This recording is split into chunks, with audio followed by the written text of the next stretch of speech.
கள்ளக்குறிச்சியில் கள்ளச்சாராயம் குடித்து பலியானோரின் எண்ணிக்கை 29ஆக உயர்ந்துள்ளது. இந்த சம்பவத்தை அடுத்து மாவட்ட ஆட்சியர் சரவண்குமார் பணியிடை மாற்றம் செய்யப்பட்டிருந்தார். இவர் கள்ளச்சாராய பலி இல்லை என கூறியிருந்தார். கள்ளக்குறிச்சி நகராட்சிக்குட்பட்ட கருணாபுரம் பகுதியில் செவ்வாய்க்கிழமை முதல் கள்ளச்சாராயம் விற்பனை செய்யப்பட்டுள்ளது. அதை அருந்தியவர்கள் இரவு உடல்நலம் பாதிக்கப்பட்டு கள்ளக்குறிச்சி தனியார் மருத்துவமனையில் சிகிச்சைக்காக அனுமதிக்கப்பட்டனர். கணேசன் மகன் பிரவீன், தர்மன் மகன் சுரேஷ், மண்ணாங்கட்டியின் மகன் சுரேஷ், கந்தன் மகன் சேகர் ஆகிய 4 பேர் உயிரிழந்தனர்.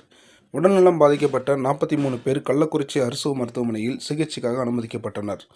இதையடுத்து கள்ளச்சாராயம் அருந்தி உடல்நிலை பாதிக்கப்பட்டு சிகிச்சை பெற்று வந்தவர்களில் 19 பேர் புதுச்சேரி ஜிப்மர் மருத்துவமனைக்கு மேல் சிகிச்சைக்காக அனுப்பி வைக்கப்பட்டனர்.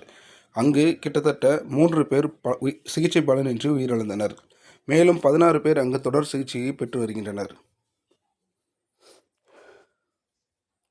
இதனிடையே அந்த பகுதியில் கள்ளச்சாராயம் விற்பனை செய்ததாக கோவிந்தராஜ் என்னும் கண்ணுக்குட்டியை கள்ளக்குறிச்சி போலீசார் கைது செய்துள்ளனர். அவரிடமிருந்து 200 லிட்டர் கள்ளச்சாராயத்தை பறிமுதல் செய்தனர். அதை விழுப்புரம் தடய அறிவியல் பரிசோதனைக்கு உட்படுத்தியதில் மெத்தனால் கலந்திருப்பது தெரியவந்தது. இந்த சம்பவத்தை தொடர்ந்து சேலம், திருவண்ணாமலை மற்றும் விழுப்புரத்தில் இருந்து 4 சிறப்பு மருத்துவ குழுவினர் கள்ளக்குறிச்சியில் கள்ளச்சாராய அருந்தி பாதிக்கப்பட்ட சிகிச்சைக்காக அனுமதிக்கப்பட்டவர்களுக்கு சிறப்பு கவனம் செலுத்தி வருகின்றனர்.